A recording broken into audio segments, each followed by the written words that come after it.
Well, welcome in, everyone. I see three bright and shining guest faces tonight. That's awesome. I tell you what, we are going live a little bit early tonight. Coaches, what I'm going to do real quick is I'm going to take a second to give our guests a little bit of perspective Hey, and Kurt. Hey, Keith. read some infos real Fellas, how quick we if you doing? don't mind, if you can bear with me. So just to get us started and give everybody a little bit of perspective. Um, as a very talented multi-sport athlete and two-position All-American in football at both wide receiver and linebacker, Kurt Barber earned the title of Mr. Kentucky Football in 1987. He received a scholarship to play football at the University of Southern California, where he was a four-year letterman, two-year starter, and all Pac-10 linebacker for the Trojans. Kurt was selected with the 42nd overall pick in the 1992 draft by the New York Jets and played for 5 seasons in the NFL. He has coached extensively at both the high school and collegiate levels, including recently serving as the head football coach of his alma mater, Paducah Tillman High School. Keith Rucker's career at Ohio Wesleyan University was nothing short of stellar. He earned All-American honors 3 times in football and 7 times in track and field, including one national championship. Drafted by the Phoenix Cardinals in 1992, Keith played 2 seasons with the Cardinals, 2 seasons with the Cincinnati Bengals, followed by 3 years with the Redskins and Chiefs.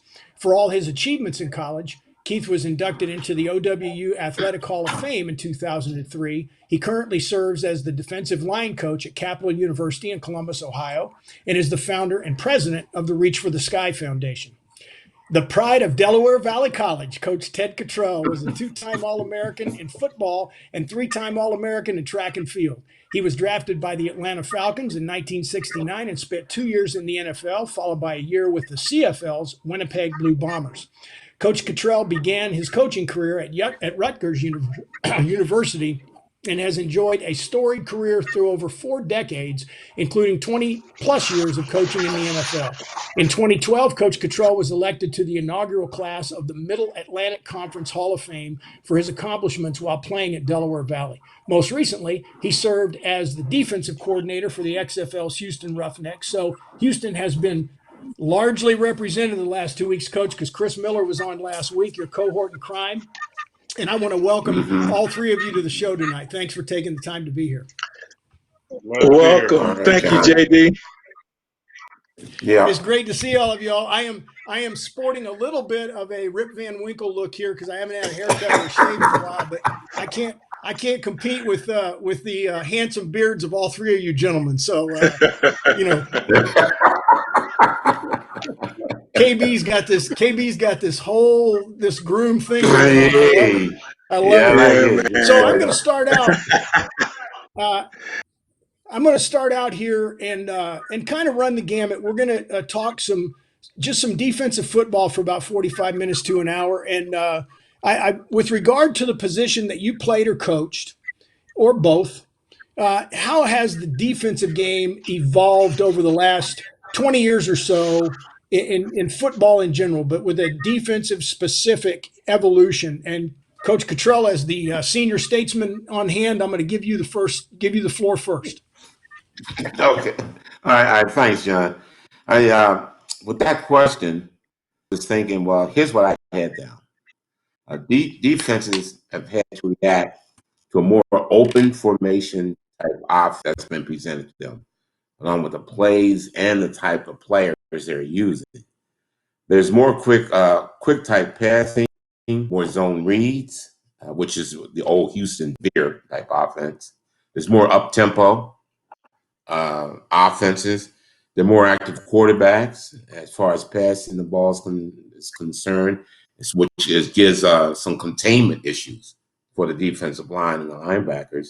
They got more athletic quarterbacks who can beat you with the feet and with the arms. So it's moving toward that over the last few years. There's more running inside the tackles. With the offense, it's less off tackle stuff.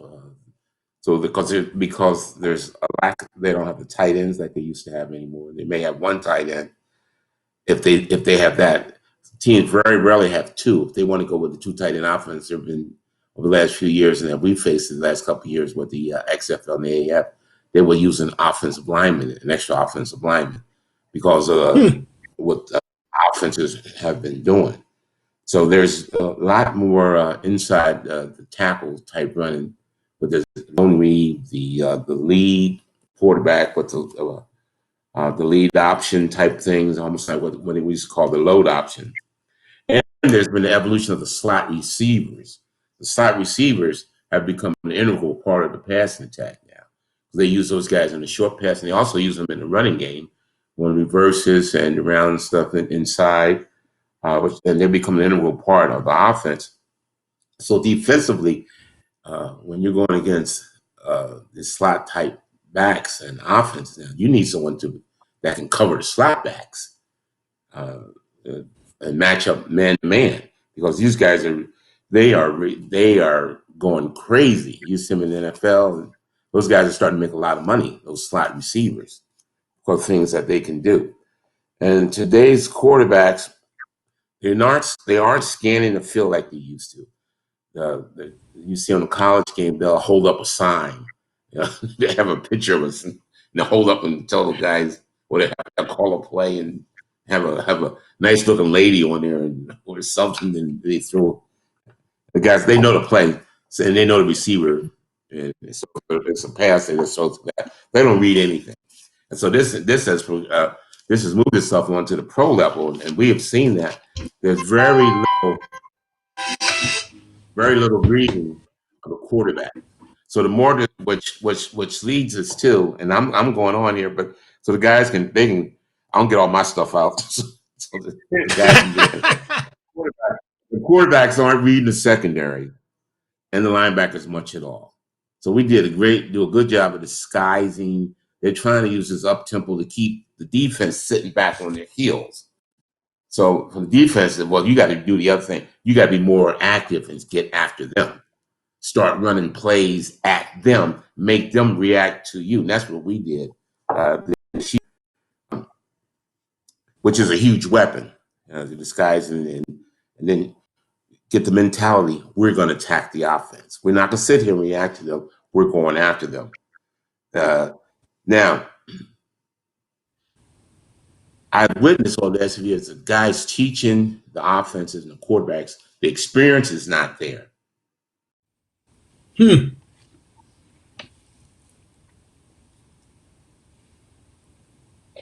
I think we may have briefly. Did we get you back, Coach Cottrell? Yeah, he got delayed a little bit. Okay, William, I'm gonna go ahead and move on, and when we get Coach back, just jump in and let me know. I don't want to keep things. So I know he was making a great point there, but I want to go ahead and we'll bring him back in as soon as we get him back on. Yeah, he dropped out. He dropped out. I was looking forward to hearing that point. Yeah, Keith, what some people may not know is that as a young rookie in 1992, you got to play for Coach Cottrell, and I'm sure you would have been, salivating if the trend, as he just talked about, everybody running between the tackles was going, because you were a run stopper. So how do you see it, in compared to what, in the old days, when I played and when I was coaching, it was always, 1-3-5-7 technique, blah, blah. Now you've got, the 1-off, the 2-eye, tackle high, things like that. How has it changed from your standpoint in between the tackles on defense? Well, it's really changed and evolved a lot. When I was a rookie playing for Coach Cottrell in Arizona, I do believe we were the first defensive line in NFL history to average 300 plus across the front. So you had me at 350, you had Eric Swan at 330, we had Mike Jones at 315, and Mike Bankson at 300. And we played in the NFC East where they ran the football. We played Dallas twice. We played the Cowboys, played the Redskins, the Eagles, the Giants. So it was a lot of, back then, the 3 yards in a cloud of dust doesn't exist anymore, especially on these turf fields. But so it's changed because back then you had those bigger guys you had to worry about being able to stop the run. And there were games where I wouldn't play when we played the 49ers, the Miami Dolphins, with Marino and Steve Young and those guys throwing it all over the yard. So it's changed because now you gotta find a guy who can do both, who can stop the run, but who can also become a pass rusher, so that you don't give away your hand at what you're doing on defense. So it's come a long way for me because now, whereas I used to look for those big guys to plug up the middle, the A and B gaps, now you got to find a guy that can do that, but do it while being able to move so that you don't put a smaller guy in a bad situation. So it's changed a lot, and they the young guns at Phoenix Cardinals, and I mean 6 guys that were 300 plus, and Ted and Fritz Shermer used to unleash us every Sunday, man. So it was fun, but now the game has changed, more speed. You know, whereas I'll be right if with I you, was Coach. a shade or a 3 technique, I worried about the trap. I worried about my B gap. I worried about my A gap. Now, in addition to that, with these teams running zone reads like Coach Cottrell was starting to allude to, now you got to find out: am I the dive guy? Am I the quarterback guy? Do I have the lateral motion? I mean, so there's so many options. That triple threat, you know, you got to know if you're an A or a B gap guy, you got the dive. If you're an edge guy, you got the Q. You know, or if you're an overhang, you got the jet motion coming at you fast. So it has changed a whole lot where it used to just be a pounding football game. The offense has started to add some finesse. But as Ted said, though, as a defensive guy, we don't sit back and wait and react. We go and attack and make them react to what we're throwing at. Well, KB from a linebacker position, and I'm going to I'm uncharacteristically, but I've got Coach Cottrell called me, so I'm gonna ask you this question and let you start addressing the audience, and I'm gonna see what he needs. Okay. I was watching a little bit of film the other day, and it was specifically talking about how it was a highlight on the Defensive Line Junkies Facebook page of a Dallas-Philadelphia game, talking about how Fredericks played, I think, the defensive, played the offensive position to handle the line rush of the defenders. And one thing I noticed on there was the consistency with which Philadelphia would line up with somebody with both A gaps uncovered and maybe a guy in the 2-eye on one B side and have a huge gap, and then but they were shading 5 guys to the wide side of the field and offsetting the gap with linebackers. When you played, did you guys tend to play more of a straight up, 4-3, 3-3, 3-4, whatever, or did you do a lot of shifting and stuff both at SC and then when you got to the Jets? Yeah. During my day, playing college, late 80s, early 90s, and playing in the pros throughout the 90s, most teams were really kind of set in stone as to what they were doing. If they were a 3-4 team, like Ted Cottrell when they were with Buffalo, they were a big time 3-4 team. The Steelers were a 3-4 defense. But the majority of the defenses in the league at that time were 4-3 schemes. And those schemes tended to maintain gap integrity. It was all about gap integrity. You would do some movement, and you would move around, but really everything was based on gap integrity. And so to kind of piggyback off what Ted was talking about, really the speed has really changed the game. The speed on offense, the speed at receiver, the speed at tight end has increased, and it's really changed the game. So when you talk about all of that speed, evolution of speed on the offensive end, now there has to be an evolution of defensive end. So now you've got your inside linebackers. What I'm seeing today are quite a bit smaller than some of the guys that I played with. Mo Lewis was a wheel linebacker, and he was 6'2", 6'3", 250 pounds. Kyle Clifton was, 245, 250. There's Mike and Will linebackers playing today that are, in the 220s and 230s, and it's all because of speed. They've got to be fast enough to run with these running backs and receivers and be able to plug these holes. But in terms of schematics, during my day, and Keith and Ted can talk about this as well. A lot of it was more about gap scheme oriented, where if you were a 3-4 team or a 4-3 team, yes, you would do some movement, but even with that movement, you knew what gaps you had based on whether it was two backs or one backs and the blocking scheme. So I think the speed has changed defenses a lot. But it's fun to watch, man. It's fun to watch the evolution of the game and where it's headed and what they're doing today, because it is so different than what we did during my day. Yeah, it's so crazy to see older film and see guys that were doing stuff that, like, a sophisticated stunt might be a cross or a loop. And nowadays you've got guys going into a 2-eye with the defensive end with his hand in the dirt, stunting into the A gap across the line of scrimmage. I mean, it's crazy some of the stuff they're doing to disguise looks and where the pressure's coming from. So, it always cracks me up. We've evolved from Omaha to 27's the mic, 27's the mic. So it's gone crazy on the offensive calls. Coach, you were making a point before we lost you, and I want to let you go back and grab that before we go on to the next question. Yeah, and I think I caught Keith. Keith was one of my pupils. He's one of my dudes, one of my guys. I think I heard Keith saying something about Fritz, Coach Shermer. I think I caught and I used this philosophy this year with the XFL is that, hey, I'm going after the offenses. And I think it was about 80% of the time we ran zone dogs with stunts. And Keith, there was some of the same stunts we ran back there in the day.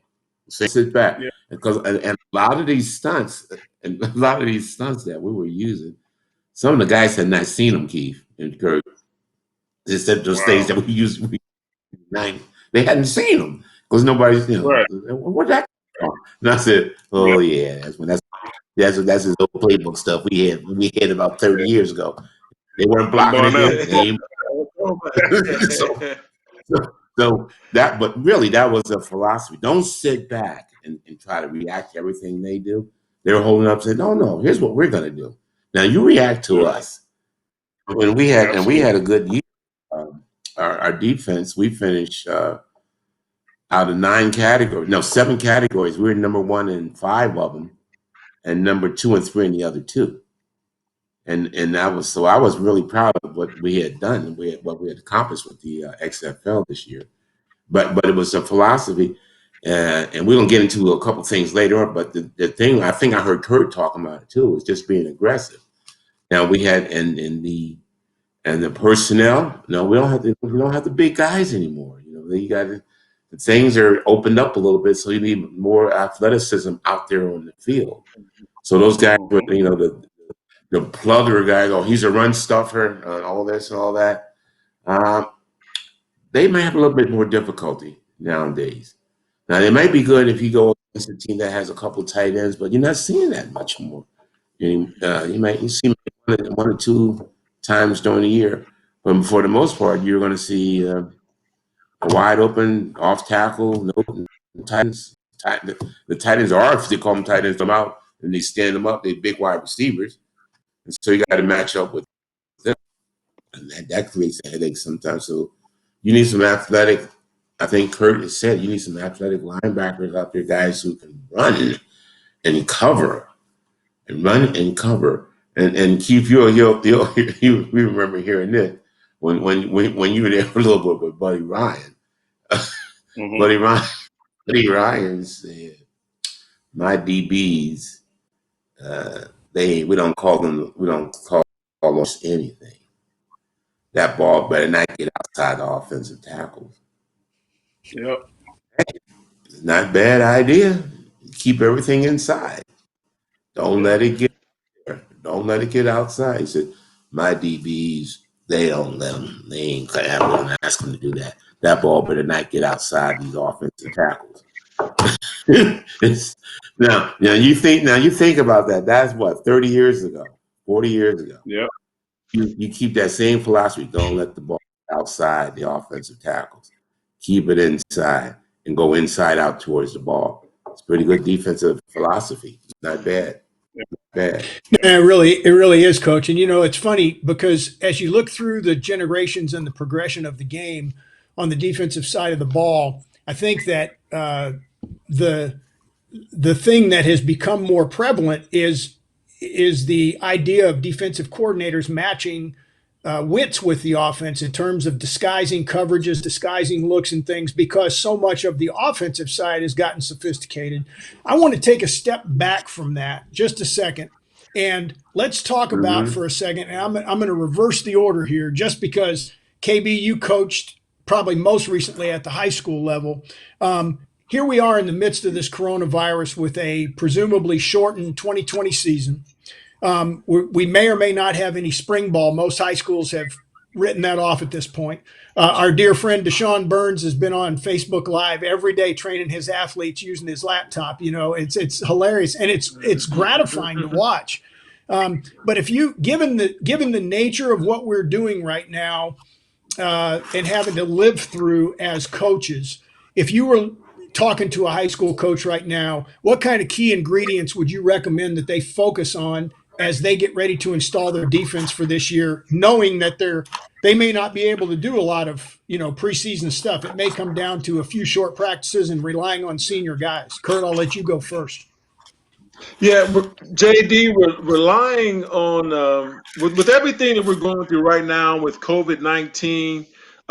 Everyone is going to be at a disadvantage because not most people aren't having spring ball. Summer workouts are going to be limited.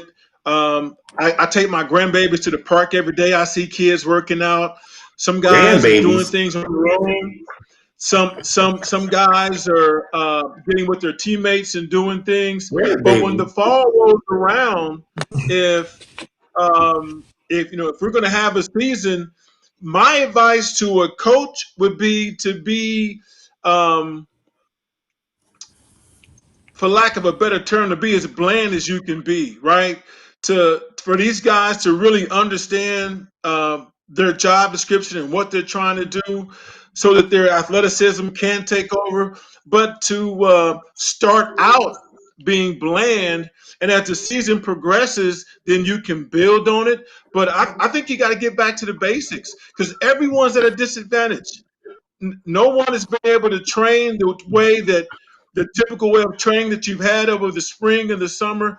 Everyone's at a different disadvantage, and I think being able to be simplistic and build on that as the season goes, in my humble opinion, is the best way to go. Yeah, I've heard it said complexity is the enemy of execution. So, Coach Rucker, what are you guys doing at Capitol right now? I mean, I know I was just up there a couple months ago, but I didn't get to see any football stuff. What are you guys doing internally with your program right now to kind of get through some of this? I think the biggest thing, JD, is the communication and expectations. Like Kurt alluded to, guys can't go to gyms and work out in groups. They can't do, everything is virtual right now. So basically what we're doing, I talk to my defensive linemen, all 15 of them, twice a week, and I talk about their workouts, the workouts we've sent them. Most of the stuff we've sent them are things they can do at home, they can do individually. And then I think the communication piece for me is making sure that they're not just telling me that they're doing it, but they're actually doing it. But like Kurt said, we don't know. We won't know until we see these kids, and everybody's on the same playing field on day one because there's nothing there. I mean, we've even set the challenge out. We've appointed. I got 3 guys I appointed leaders in my classroom without telling them, and they're in charge of 4 other guys, and they are to communicate through Zoom, conference calls, FaceTime, whatever they need to do to check in on each other. So if us 4 on this podcast right now, or if I'm the leader of this group, I'm gonna say, hey, tomorrow we're gonna all knock out 25 push-ups. but everybody's got to take the video of them doing those push-ups and send them to each other. So it kind of gives some accountability, but at the same time, it kind of lets you know if a guy's really doing what they're supposed to or not. So that's, and our hands are tied other than that. Hey, Coach Cottrell, you obviously have spent more time at a little bit different level than we're talking right now, but with your depth of experience in the time that you've coached guys and had different guys come in at different levels of fitness, different levels of understanding, and all that kind of stuff. How would you approach that if you were talking to some young high school coaches that were installing? Are you more inclined to say keep it simple as well? Well, Kurt, KB, I wrote down some things he said. All right, I'm always taking notes, no matter who's talking. He said something, and he said something in that, with the shortened seasons and all that, with the AAF, I was involved with XFL. We had shortened learning segments also. We get guys in at start of December and have a couple weeks, and then we come back in January, and we're playing a game the second week in February. That's not long at all. We don't have any OTAs. We don't have any MTAs. I call MTAs, ATAs, all kind of A's like they have in the NFL. We don't have all that. The spring ball and all that. We don't have all that.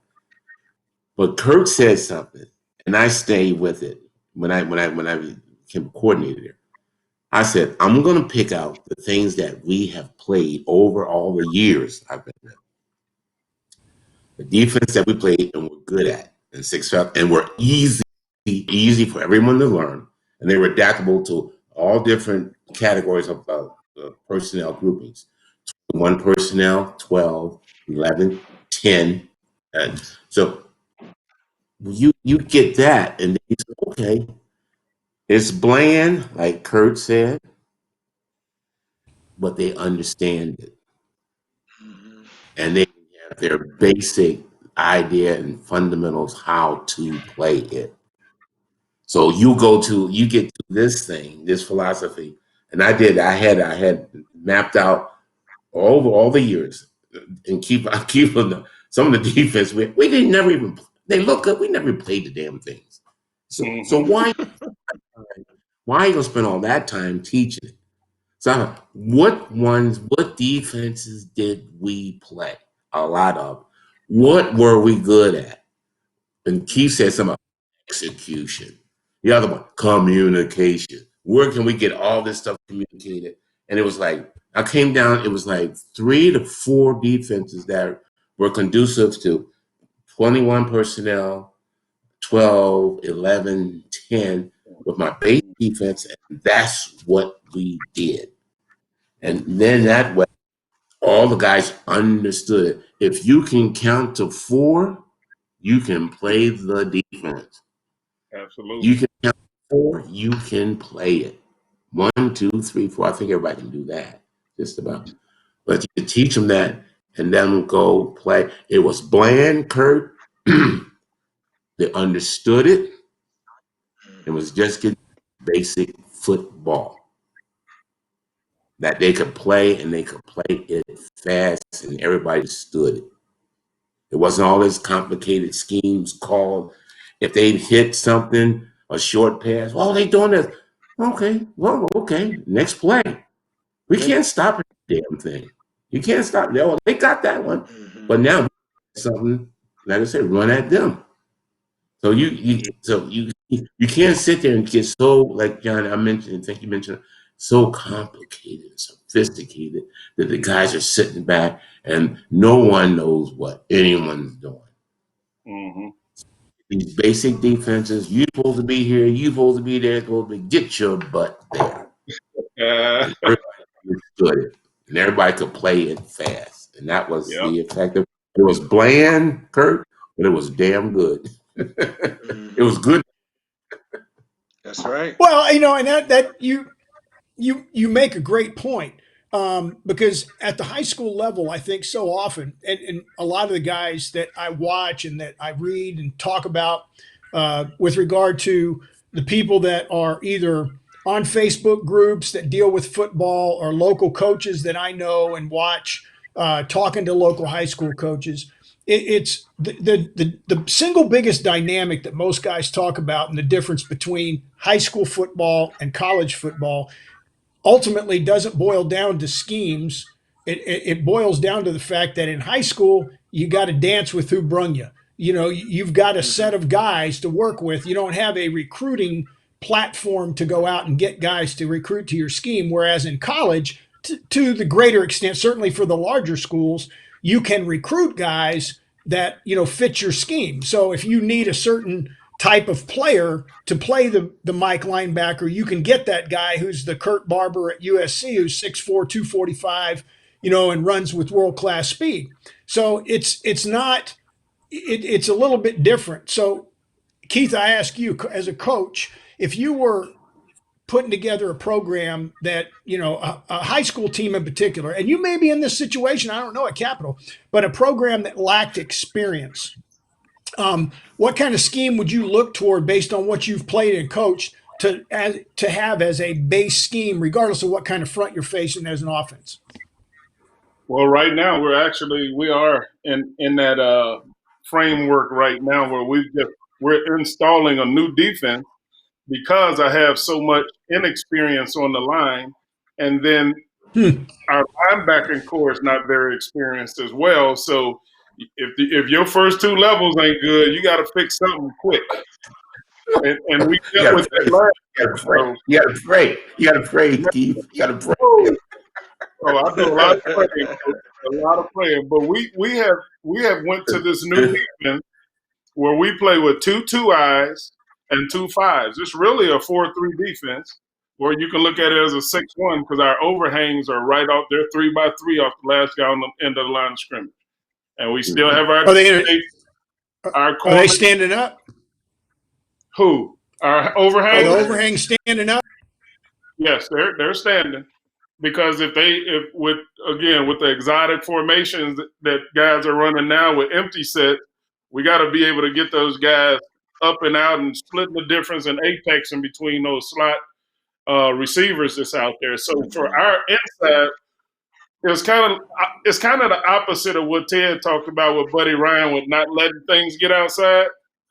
We want to make things go east and west instead of north and south, hit quick hitters in the A and B gap. So we're plugging the A gap with our tackle, and we have our 5 techniques are actually B gap players. So what happens there is if that tackle is trying to reach that defensive end, it's okay to get reached because he's now in this B gap, and now our overhang is off the edge. But our Mike backer, his job is to shadow the running back. So that running back's going to take him to the hole. He's going to take him to the ball. So he, in fact, becomes a C to C gap player. Interesting. So, it makes it real simple for all of our responsibilities. We can play single high. We can play zero coverage. We can play 2 high. We can disguise a lot on the back end to compensate for our inexperience up front. That's kind of cool. What, Coach Barber? What did you run at Paducah Tillman? Because I only got to see your guys play once a couple of years ago when you were coaching, but it didn't look like you had a playoff game. Yeah. You guys didn't have a tremendous amount of supersize second and third level players. I mean, what did you play at that point, and did you have very much experience that year? Yeah, what I ran was I ran me out of there. I ran too much stuff. You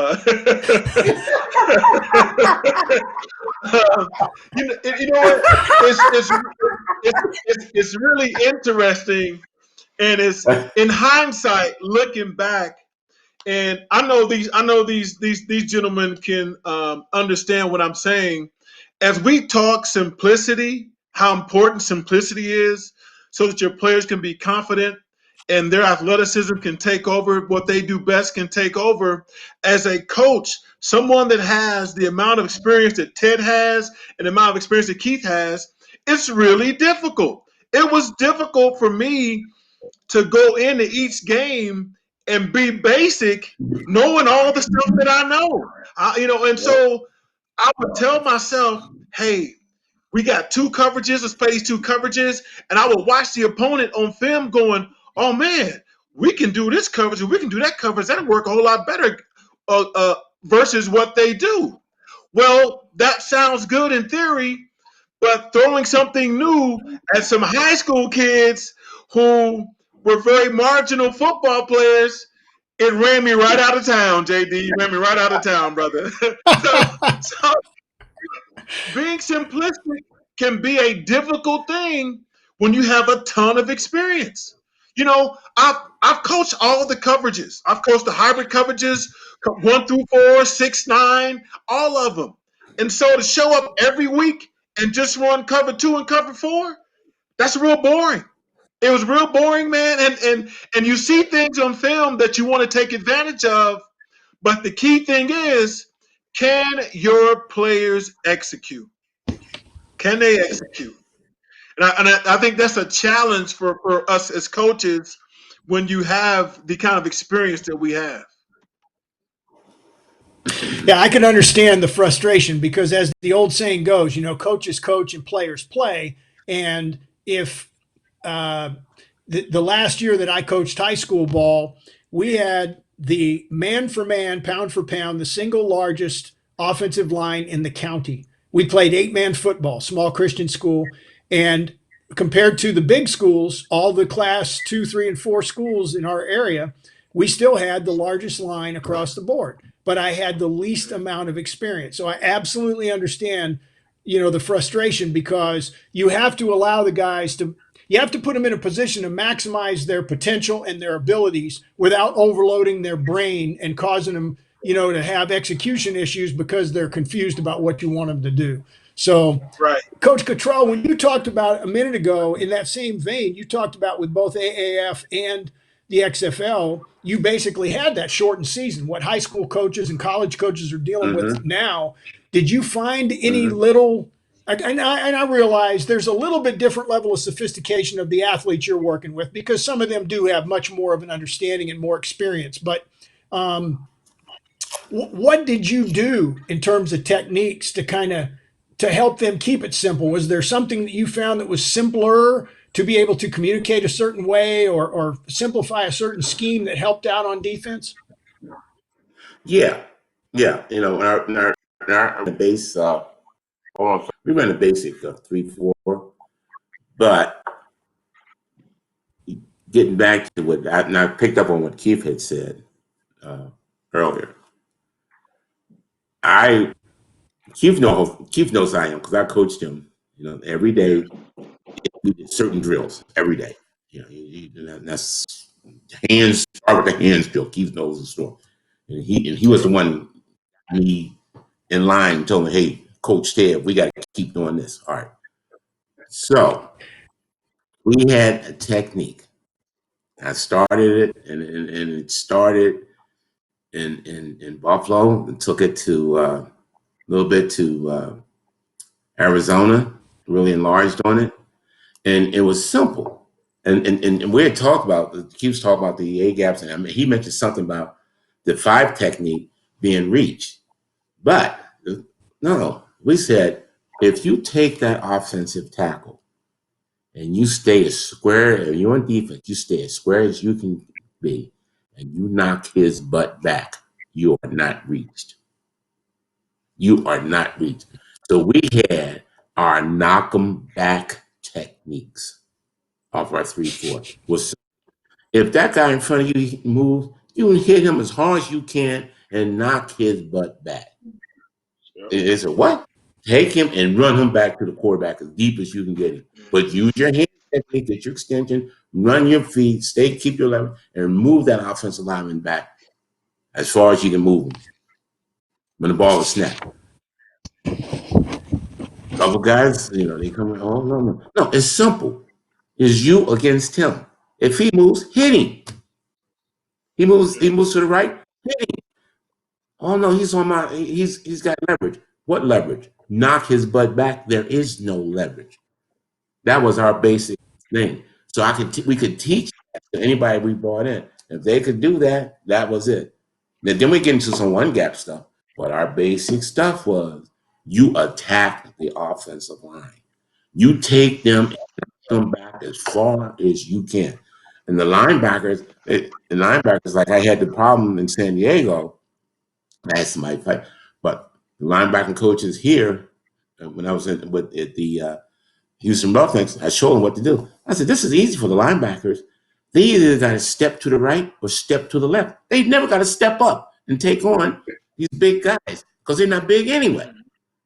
Flow to the nose tackle or flow to the end. Simple. What? Real simple. Inside out to the ball. You defensive linemen, you hit those guys and knock them back. That was our basic defense. Now, if you can't do that, you can't play football at any level. You can't play in elementary school. Hit the dude, do it funny. Take little Johnny, hit him as far as you knock him back as far as you know. What? Just hit him, but he moves, you run his butt back there. And it went very well in Arizona. How about it? Hey, my linebackers love me in Arizona. Yeah, Emmitt Smith tapped out against us. Emmitt Smith that's against the Arizona Cardinals. You know, it's funny you say that. I heard it famously said one time and it was actually an offensive coach that said it. But you know, if everybody does his 1/11th and we all do it together, we can be successful. And what you're talking about is at the simplest level is just one guy mano a mano in his position, plugging a gap There you go. and taking his man out of the game. And if you have that level of defeat at the offensive line, then the linebackers have freedom to move laterally and they can cover a lot more ground and be a lot more agile and plug holes and do what they have to do. Let's change the focus just a little bit. Go ahead. Just a quick thing. With that scheme, that type scheme, it really messes up the back's mind because they're trying to find out what his hole is, and there's no hole because the offensive lineman is supposed to be here. All of a sudden, he's been moved back, and the cutback angles and everything are different. He's seeing all of a sudden he's seeing people coming push back towards him. So now he's gonna go, oh my goodness, I gotta figure a way to get around this stuff. So now he's coming downhill. And Keith said, make that guy go laterally. He is moving to the sideline, east-west. It's a simple deal. It's a simple deal, but it's very effective. I want to try to again take a little bit of a step back and talk about the situational type thing that we're encountering right now. KB, if you were going to have to mentor a young high school athlete, specifically on the defensive side of the ball, and I guess it could apply to anybody, but given that you guys are all former defensive players and coaches, what would you say to them as they go through the kind of workouts that Keith described for his guys? What kind of general athletic priorities would you give them as far as being able to stay in shape, do what they have to do without being able necessarily to go to the gym? And all houses and all people are not created equal, obviously. At a minimum, everybody can do body weight exercises without spending any money. But what kind of stuff would you have them focus on just to stay sharp and stuff so when they do get out there, they're ready to go? Dealing with this pandemic, this COVID-19, I would absolutely encourage everyone to get the cardio. Get outside, get some running in, get some cardio, and when you come back in, then you can things that Keith talked about that you're able to do in the house.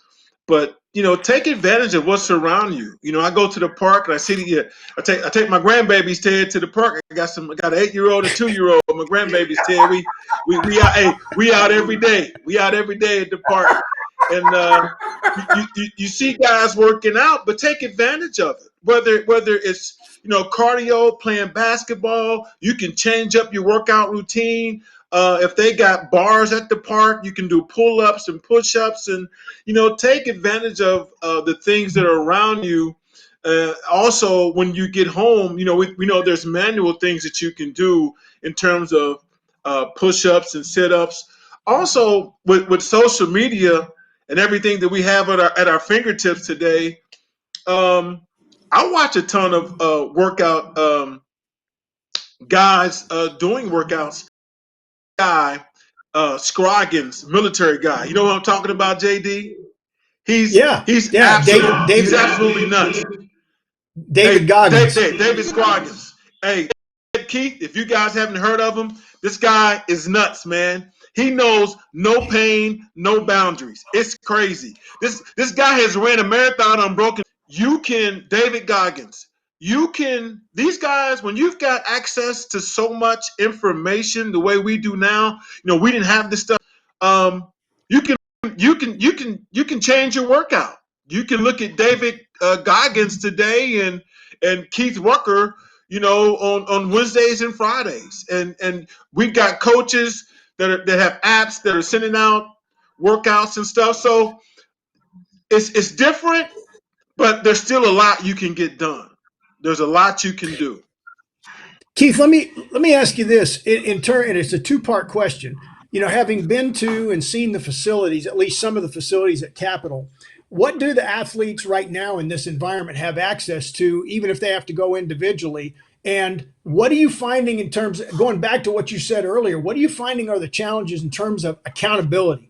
Not just through those captains or the guys you put in charge, but I mean, really and truly, I mean, is there a method by which you can really get, or is it more just you call them circuit training and stuff like that? That's probably the highest level of the guys that I'm dealing with, what they're allowed to do. The other ones, like Kurt said, I talked to them about keeping their cardio up, because the weight piece is going to be, it's going to be at a disadvantage for some people who don't have that kind of access. Like I have two guys on my defensive line that actually have 400 pounds of weights in their garage, and their dad built them a platform so they can do squats and they can do hang cleans and they can do whatever they need to do. Well, the other 10 guys that don't have that, they got to figure out a makeshift way to get some things done with some weight. I know my son's going through it right now as a kid who just committed to a college and don't know what to expect, and he's going in with 50 other guys. I talk to him constantly about what's going to be the difference between what you step on campus with and what the other guys step on campus with.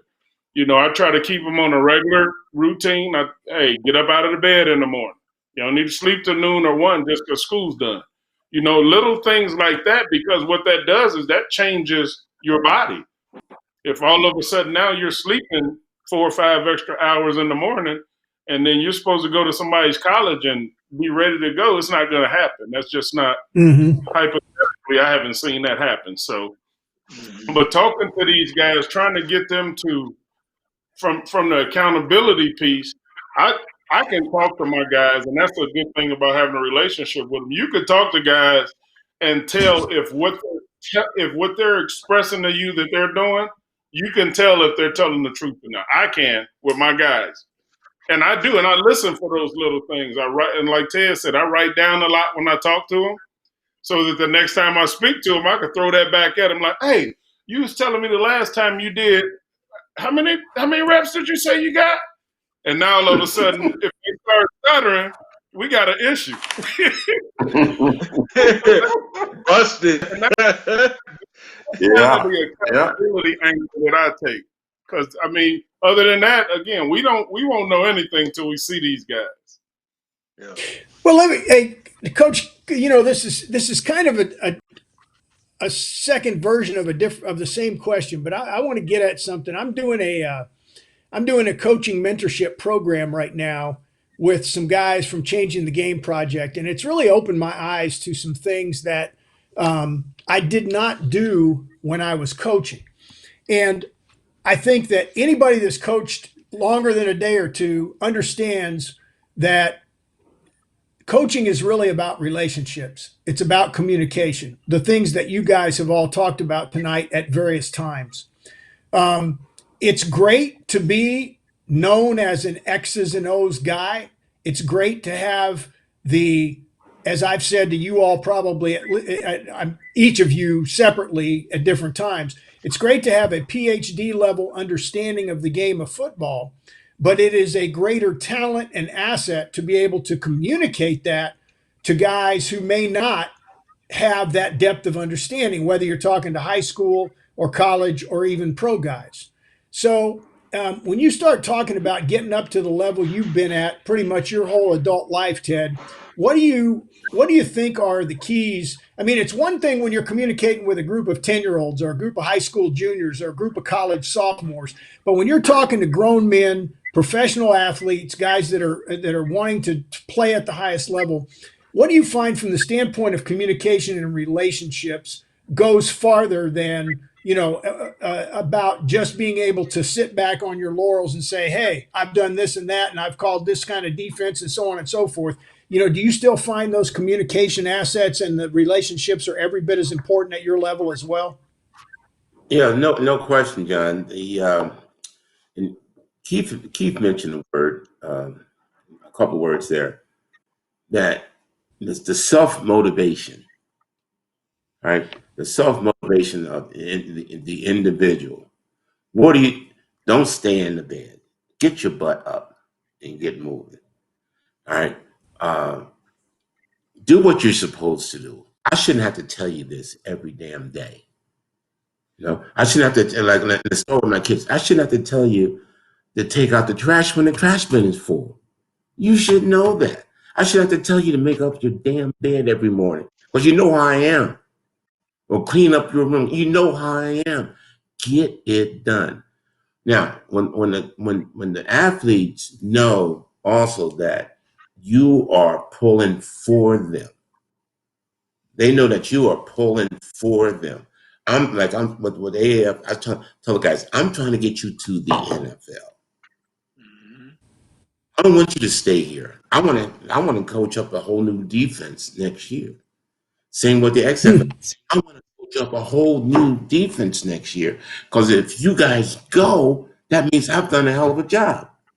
And we had 6 defense signed with the NFL already. 6 of them, 6 starters, which means I think we did a pretty damn good job with them. But yeah, absolutely. They need to know you're pulling for them, and then they will go to bat for you. They know, well, this guy is for me. He wants me to do well. I want you to do well. I want you to do well. I'm going to be honest with you.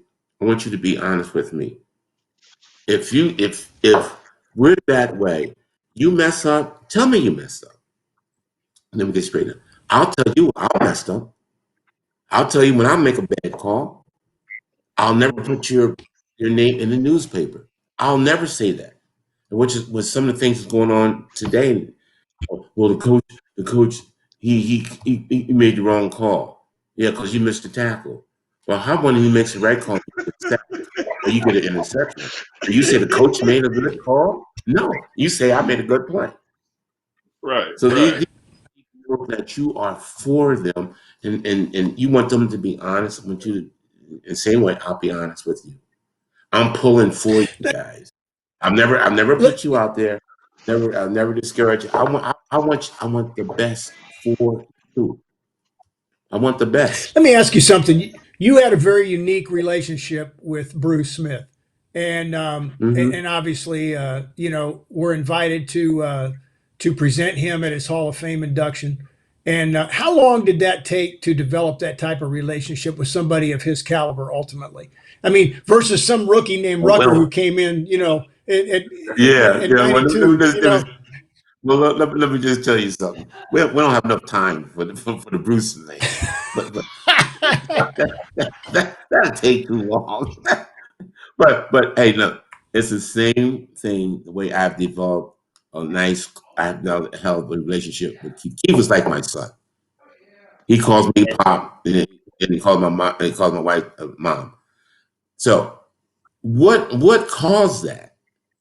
What caused that? I've never met this guy. What caused him to have that type of relationship between us two? I think he saw that I was for him. I'm trying to help him. I want him to be honest. We had some stories way back in the corner where Keith presented. These guys they were sitting there have communal breakfasts and communal lunches. And they're putting the money together, going buying hot dogs. They're free agents trying to make the damn team. And I saw this, and we did a little bit about it to give them some help, financial help. But when players know you are for them, and you're trying to do the best for them, and you're honest with them. You're not trying to pull the wool over their eyes. You're straight up with them. And that's the best way I think I could do it with Bruce, because Bruce was a humdinger his first couple of years now. I was out there his second year. His first year, man, he was, and Kurt knows a little bit. Kurt Barber knows a little. Bruce was a humdinger now. So it took a while. It took half a year, about a year, for us to hit it. And then he finally realized, well, this guy is for me, because he had gone through some things and it continued. And he knew everybody else turned their back on him, but I did not. I stayed the same. Stay the same with your players. Stay the same. You know, you can't be up and down, because they can see right through you also. So it was unique. I think I've been blessed that way, and I think it's a lot to do with how I was brought up, how you treat people in this world. You know, you treat everybody with respect and all. I don't care. Like, Keith was a free agent, John. He wasn't drafted, but he was with the Cardinals. I don't care how you got there, but you're here. I'm trying to get you to make this damn team. I don't care if you got here, you were drafted or whatever. You were all here now. Now, who's gonna win this job? I don't care. We had how many? We had like 4 or 5 free agent defensive linemen make the damn team over the next couple of years. We had guys who were on high draft make the team, but they worked their butts off and they were better than the other guys. So if you're the honest, John, and being forthright with guys, don't try to BS them, right? So they can see right through you. If they need to know if you are for them, if you will go to bat for them when things go wrong, and stand up for them. And I said, well, I will do that. You do the same thing for me. You do the same thing for me. Yeah, I absolutely think that, we are all old enough to have grown up in an era when we saw and experienced as players coaches who were my way or the highway kind of guys. I can honestly remember in fourth grade losing a football game and having my coach hold a practice on Saturday afternoon after the game and ran our tails, yelling phrases like "water is highly overrated. Let's go, let's go." And it's now what you say, Coach Cottrell, is I think the overriding factor that a lot of guys are starting to realize. It's great if you know X's and O's, but to the extent that you can win the hearts of your players and have great relationships and communicate with them and be humble, it's being vulnerable and admitting a mistake that is not a sign of weakness. Unfortunately, for years and years, the opposite was taught. No, if you say you made a mistake, it's like admitting you're weak, and I don't believe that's true. I've always been the type coach that, even at the levels I've coached, high school and below, if a kid asked me a question I didn't know the answer to, I would tell him, I don't know, but I'll find out. I'll go find someone who knows the answer. That's right. And I think that too many times guys want to try, as you say, Ted, BS somebody, and the players will see through it. In fact, sometimes they may ask questions they already know the answer to, just to test. You already know the answer. Sure, how you going to answer? Yeah, exactly. Yeah, so let's. I want to get into this a little bit because of all of you. I mean, Keith Rucker, I can honestly say, is the only man that I have met, the only athlete that I have met that I know at 6'5", 350 could dunk a basketball. He was in college, and I am so. I mean, that's That's you know, that's almost on the opposite end of the scale as impressive as Muggsy Bogues doing it when he was 5'6". So, you know, That's a lot of lift. it's yeah, but you guys were all very accomplished multi-sport athletes. There is a piece that really rails me nowadays. We have a $17 billion commercial sports industry out there that promotes, and I'm not here to judge what parents do with their money to help their child is their business. But oftentimes they are lured in by handlers and by, coaches via travel teams or AAU or whatever. And I would like each of you, if you would, to talk about the benefits from a coaching standpoint, coaching athletes, of being a multi-sport athlete. And KB, I'm gonna let you go first on this one. I'll keep it really brief. You've heard me talk about this before, JD. Me, myself, being a multiple sport athlete, I think when you train in multiple sports, you train different muscles and you also train a different skill set. So running track helped me become a tall, goofy, skinny kid, helped turn that tall, goofy kid into a good receiver.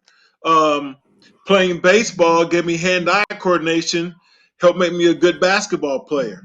The physicality of football made me a good basketball player. So to me, all those things worked well together in making me an all-around good athlete.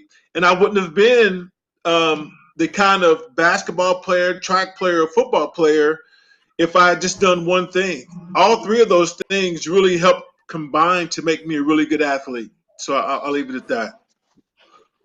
Ted, I want to cut to you real quick because what a lot of people may not know is how late you started playing football.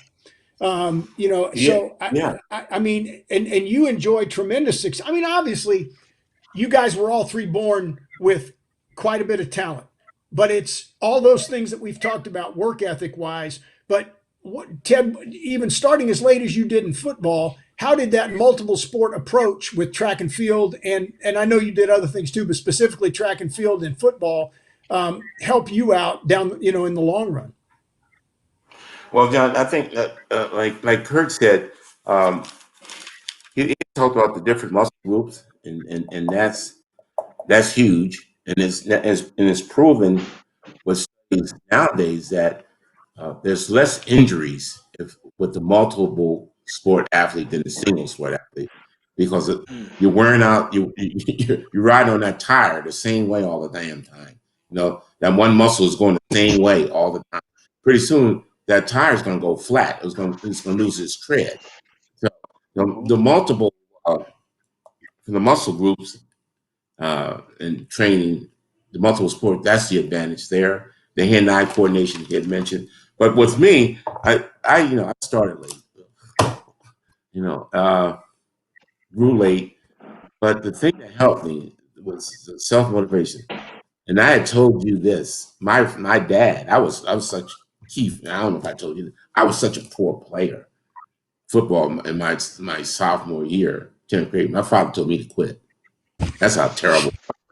I said, I'm not going to quit. I said, I'm not going to quit. I said, well, you need to, you need to go quit. Well, 3, 4, 7 years later, I'm covering kicks at Franklin Field against the Philadelphia Eagles, Atlanta Falcons, Philadelphia Eagles. I'm running downfield covering kicks from 7 years earlier being told to quit. Who was very proud of me? My dad. He's sitting in the stands talking crap, all the boys. That's my boy. Yeah. I knew it. Later, I knew it. yeah, he told me to quit.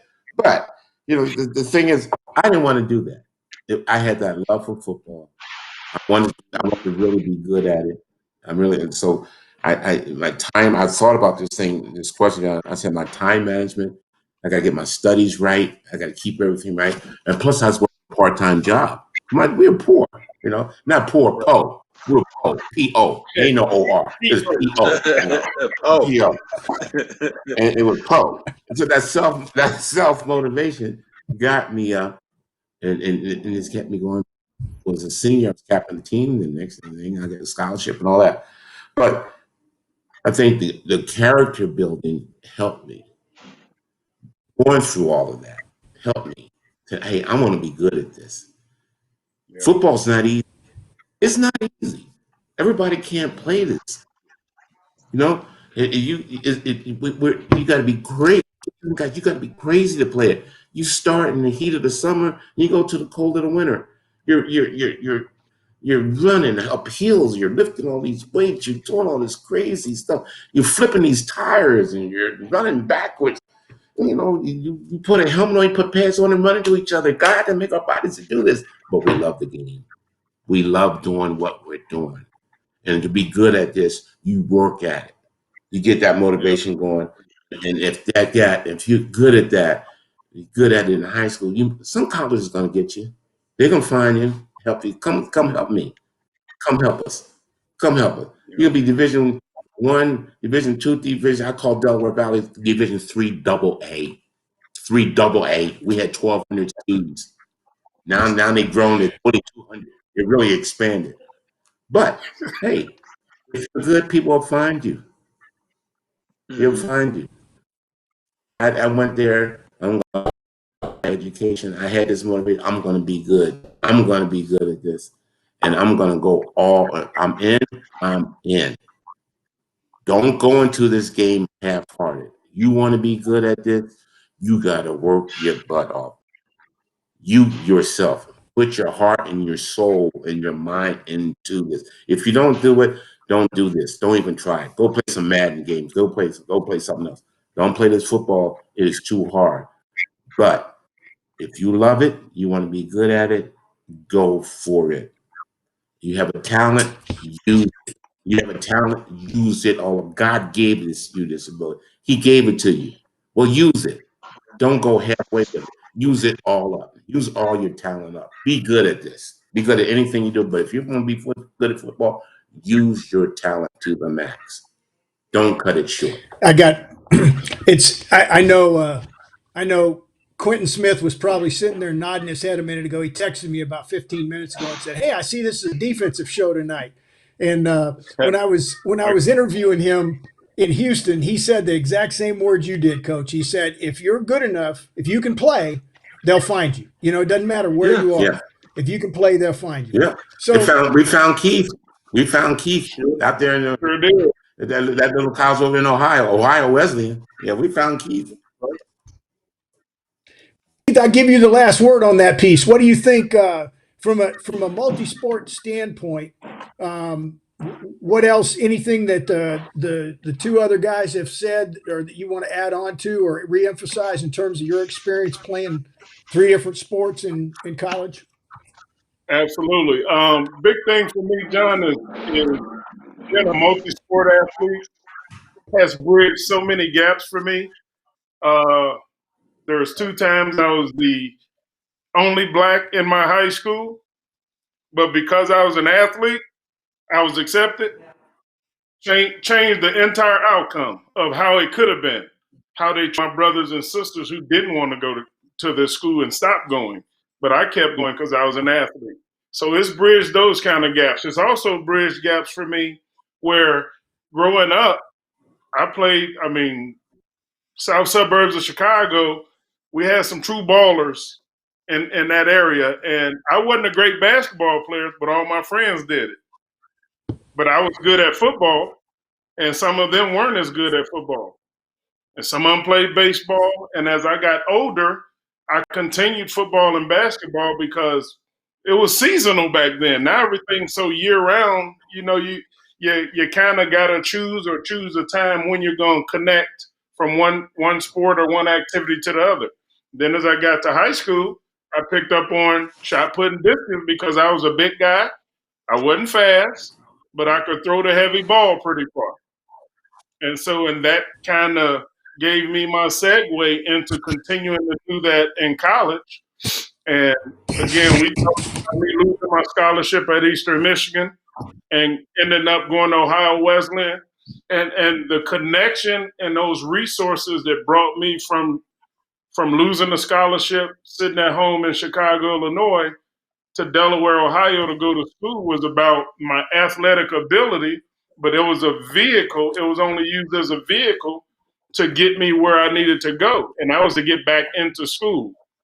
So then I got there, and I don't know if I ever told Ted this story. As my first year at Ohio Wesleyan, when I reported there, I was 414 pounds. And I said, I'm not doing football. I'm not doing sports. I'm just coming here to go to school. This is my second chance. So I started kind of getting in shape, playing some noon ball, getting in a little shape, playing some noon ball, hanging out with these athletic kids and getting back into that athletic atmosphere. So I dropped some weight. Coach baited me into coming out for track. He was like, you don't even have to come to practice because I threw further than all other 5 throwers he had already. And so I started going track. And in my first meet, I qualified for nationals. And the rest is kind of history. So I started getting in better shape, and all of a sudden summer hit. Then I was doing football again.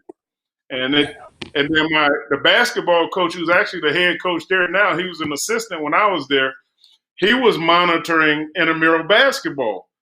And he was like, man, you need to come out. I'm like, man, dude ain't going to let me come out for the basketball thing. And he said, yes, you will. I said, if you can get him to say I can come out, I'll come out. And I'd be damned if a week later he didn't call me like, hey, Coach Mahaffey said you can come out.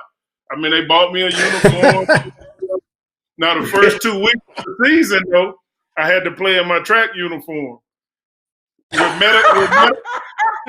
medical tape on my back. I'm thinking guys patting me on the back. They're rubbing my tape back so my numbers stay on my uniform.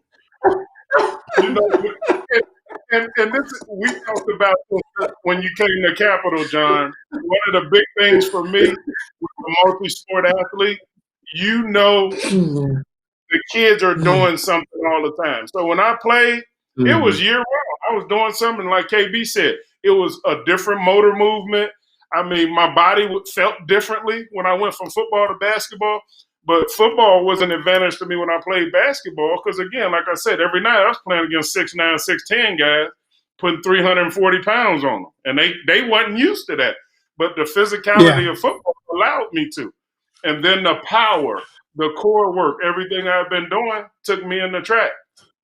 And I need to correct you on something. You said I was a national champ once. I was a national champ 4 times. Oh, okay. Wow. Get it right.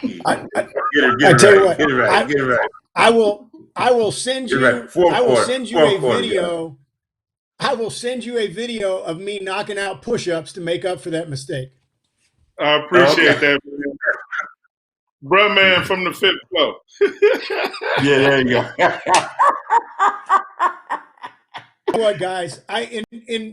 With respect to everybody's time, I cannot thank you all enough for taking the time to come on tonight. We've been going at it for about an hour and 10 minutes now, and I try to keep these things, reasonably short. For anybody that wants to hear an absolute phenomenal story, I would highly encourage you to go to Coach Cottrell's interview. It's on every streaming platform.